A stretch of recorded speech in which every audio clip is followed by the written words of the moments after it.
To our first story, if you're thinking of a reshuffle of government appointees anytime soon, you must begin thinking twice about it, as President seemed not to have any plans of changing his appointees. Reacting to demands for a reshuffle of his ministers in a radio interview in Tamale at the start of his two-day tour in the northern region on Monday, President Addo Dankwa Akufo-Addo expressed satisfaction with the performance of his ministers. According to the president, any time the performance of his ministers fall below expectation, he will change them. But even if I did, Gaddafi, with respect, it's not on your radio station. You will not reshuffle anybody here. I'm not going to reshuffle anybody here. That is a matter that I will take in an appropriate way. But let me say it again. I know that people are making a lot of noise about this matter. But several of the people who are responsible for assisting me to steer the country out of the difficulties that we inherited and out of the difficulties that have subsequently come are still in place. And many of them, for me, have done an outstanding work. Their output has been considerable. And that's what I look at. There's an issue about reshuffle or the performance of ministers. It isn't as if it is something that every now and then my mind comes to. It's a daily preoccupation for me. I'm required on a daily basis to ask myself whether the output of particular ministers is up to the mark. I am the final authority, and if they're not up to the mark, I'm required to act. But if the output measures the expectations, then I don't have any strong reasons to heed the call. The calls come from all kinds of reasons. NDC wanting to destabilize your government is one. There are people who are also looking for jobs. I'm not disputing that there is quite a lot of attention on it.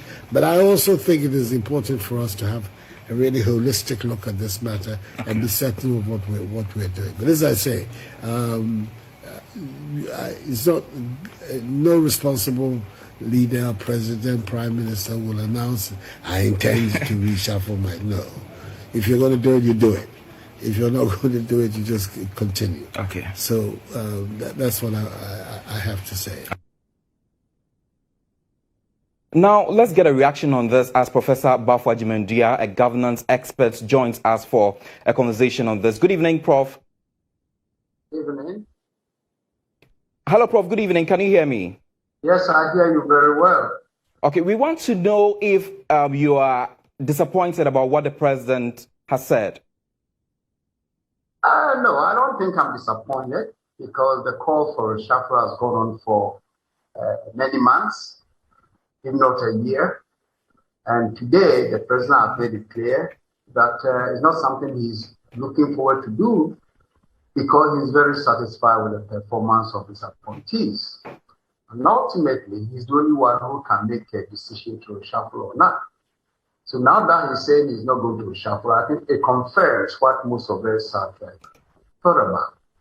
The one thing that he said that was a bit of surprise, and I think looking at the tape, perhaps he was being humorous, saying that the NDC calling for that, they are seeking to destabilize the government or the country, and that maybe others like us who are calling for a shuffle are also looking for jobs. And he said it chuckling, so I want to think that he was being humorous. Nonetheless, I think it's clear that he's fully satisfied with the performance, even though public perception is overwhelming that there are some of his appointees who may be put aside and fresh blood brought in. But if that's what the president says, I guess I'm not surprised. He has the prerogative to do what has to be done. And now he's telling us he's not interested in doing that. Yeah, Prof, we know as the president's prerogative to appoint or sack any minister at all, but it looks like a number of Ghanaians seem to disagree with what he is saying. Do you think that is okay? Well, actually, in governance, democracy like that, there's a term we call political responsiveness. That is to say, when there's overwhelming public sentiment, leadership must respond accordingly. But in this particular case, the response of the president, if we are going to go by his statement today, his response simply is that he's fully satisfied with the performance of his appointees, which means that there's a barrier between his own perception of the performance of his officials and what the public sees or thinks about this kind of performance. So there's a dissonance here between the president's position and that of the public.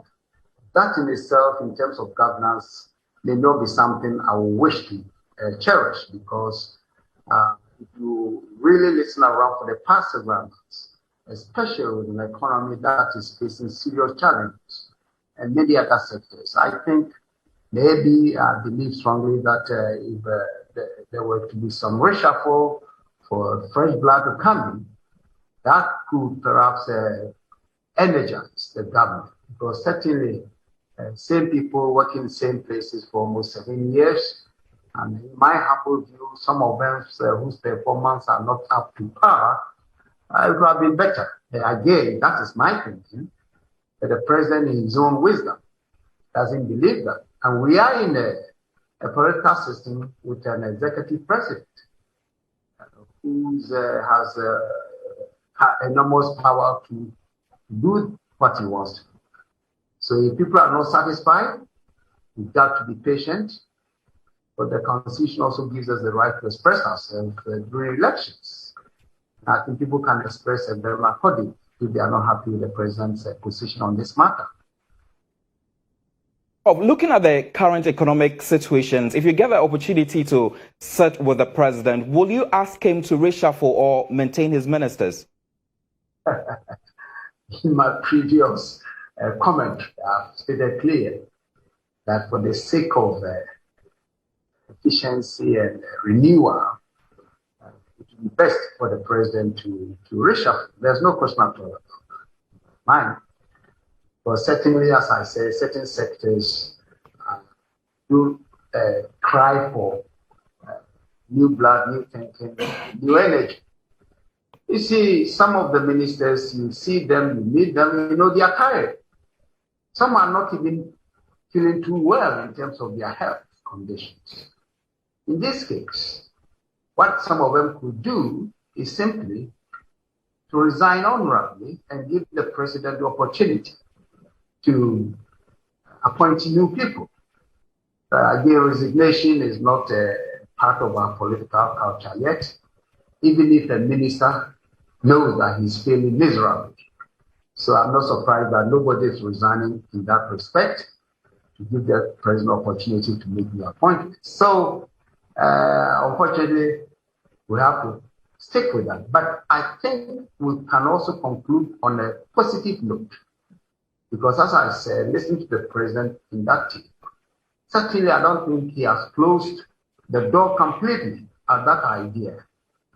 Because he indicated that whenever he feels like doing it, he will do. But he's not going to do it because NDC or Akufo-Addo and others are calling for reshuffle. So I'm hopeful that at some point he himself will find it necessary to make some changes, to bring some freshness in the governance of the country. All right, thank you very much. Professor Agyeman-Duah is a governance expert, and he has been throwing some light on whether or not the president should reshuffle his ministers or not. If you disagree with the president, just jump on our social media platforms, all social media platforms at GH1 Television, and let us hear from you. But still on the same story, the Alliance for Foot Soldiers Advocacy has released a statement, and they have reacted to President Akufo-Addo's comments on the reshuffle. The Alliance for Foot Soldiers Advocacy has noted with grave disappointment the reaction by President Akufo-Addo on the increasing calls for reshuffle in his government. As it will be recalled, AFA, in a press conference held on Friday, 29th July 2022, made a passionate appeal to President Akufo-Addo to consider reshuffling his appointees, ministers, deputy ministers, MMDCs, etc., bring on board new faces with the with the aim to help his administration and also assuage the growing despondency amongst the rank and file of the NPP. Unfortunately, the chief appointer, in his interview with North Star Radio in Tamale on Monday, August 8, 2022, has disagreed with the genuine calls articulated by party members to sympathizers on the need for a reshuffle in his government. To him, his ministers have done an outstanding work. Although this is not the outcome we expected, given the fact that we are law-abiding members of the party, we respect the decision of the president. Alas, the 1992 Constitution of Ghana grants him to sole authority to hire and fire. As committed members of the NPP, we shall continue to do our best in service to the party. We wish the president and his government well. And this was signed by Sir Obama Pokwase. He is the executive secretary of AFA.